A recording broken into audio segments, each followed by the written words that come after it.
اللہ کے نام سے شروع جو دلوں کے راز جانتا ہے۔ کوئی شخص روزی اپنی لیاقت اور اطاعت سے نہیں حاصل کرتا، اللہ سب کا رازق ہے۔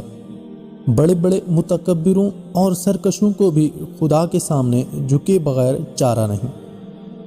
اللہ تعالیٰ متحمل بھی ہے اور رحیم و کریم بھی۔ وہ گناہ گاروں کو توبہ کے لیے مہلت دیتا ہے، توبہ کرنے والوں کو دامن رحمت میں ڈھانپ لیتا ہے۔ نطفے کو خوبصورت انسان بنا دینا اللہ تعالیٰ کی قدرت کا اعجاز ہے۔ پانی کی بوند پر ایسے نقش و نگار کوئی نہیں بنا سکتا۔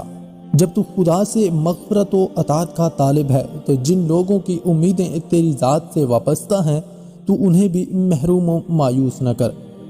جیسا سلوک تو مخلوق خدا سے کرے گا ویسا ہی سلوک خدا تیرے ساتھ کرے گا۔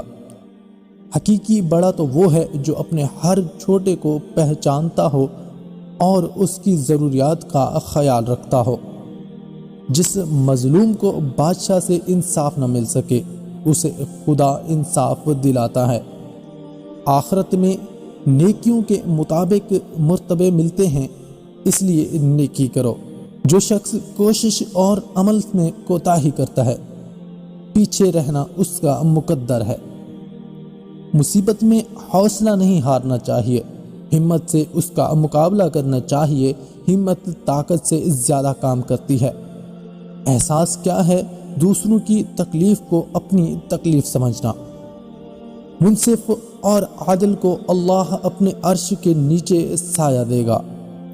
آدمی وہ ہے جس کی ذات سے دوسروں کو فائدہ پہنچے ورنہ پتھر ہے۔ نیکی کرنے والا نیکی کا صلہ ضرور پاتا ہے۔ بے رحم انسان نہیں درندہ ہے۔ نیک نیت کی وجہ سے ایک کام نیک اور بری نیت کی بدولت برا ہو جاتا ہے۔ مظلوم کی تکلیف تو چند ساعت کی ہوتی ہے مگر ظالم ابدی مصیبت میں مبتلا ہو جاتا ہے۔ نصیحت اگرچہ ناخوشگوار ہوتی ہے لیکن اس کا انجام خوشگوار ہوتا ہے۔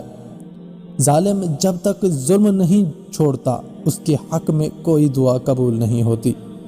دنیا بے وفا اور انتہائی ناقابل اعتبار ہے۔ اس سے فائدہ وہی شخص اٹھاتا ہے جو اسے مخلوق خدا کی اصلاح و فلاح میں لگا دیتا ہے۔ دولت کو صدقہ جاریہ میں لگاؤ، آخرت میں کام آئے گی۔ شادی ضرور کرو، اگر تمہیں اچھی بیوی ملی تو خوش ہو جاؤ گے، بری ملی تو فلسفی بن جاؤ گے۔